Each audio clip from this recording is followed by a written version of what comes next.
Yan. So, what's up mga idol? Dumating na yung parcel ko na 360 holder ng ng side mirror para kay Gravis. So, update ko kayo mamaya mga idol or bukas. Yun, kitang-kita. Oh. So, ito na nga mga idol. Dahil hindi po tayo makatulog kahit gabi na. Akin po itong pinutol yung aking side mirror.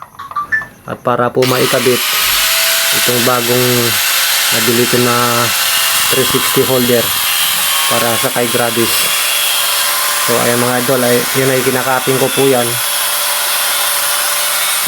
Ayan. Para yun po ay ipipit ko doon sa 360 na holder. So, makikita nyo po yan mga idol. Papakita ko sa inyo kung ano yung forma ng pagkabit ko.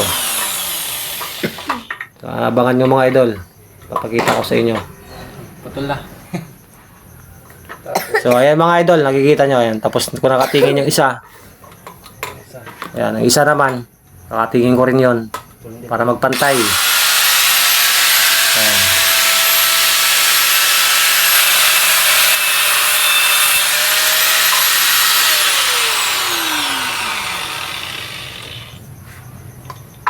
At ito na, tapos na rin ang isa. Atin na ikakabit. What's up mga idol? Ito pala yung update ko kay Gravis. So, yung ginawa ko kagabi. Ito na. Nakikabit ko na. Hindi ko na pinakita sa inyo kasi madilim na kagabi. Ayan. Ano naman, pagka mayroon tayong bagong i-update kay Gravis ay hindi po tayo makakatulog. Maganda kasi nito mga idol. 360. May ikot pa yun, no? Ayan mga idol. 360 yan.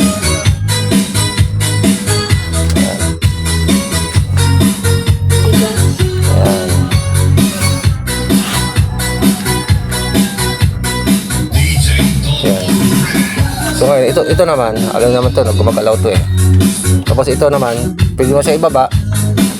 Pwede mo siya ibaba rito. Pwede mo siya tiktok dito. Pwede rin tiktok dito. Yan. So yun po yung upgrade kay Gravis sa ating mga ito. Kasi ito, mga sticker na to. Yan, ito yan. Yung binagdag kong sticker sa kanya. Ayan. Ayan. Ayan ang mukha niya sa harapan. Tapos ito naman yung driver. Ayan. So, maraming salamat mga idol sa update call kayo sa pag may mga bagong update po ako. Upgrade kay Gravis. Yan. Ayan siya. So, salamat po.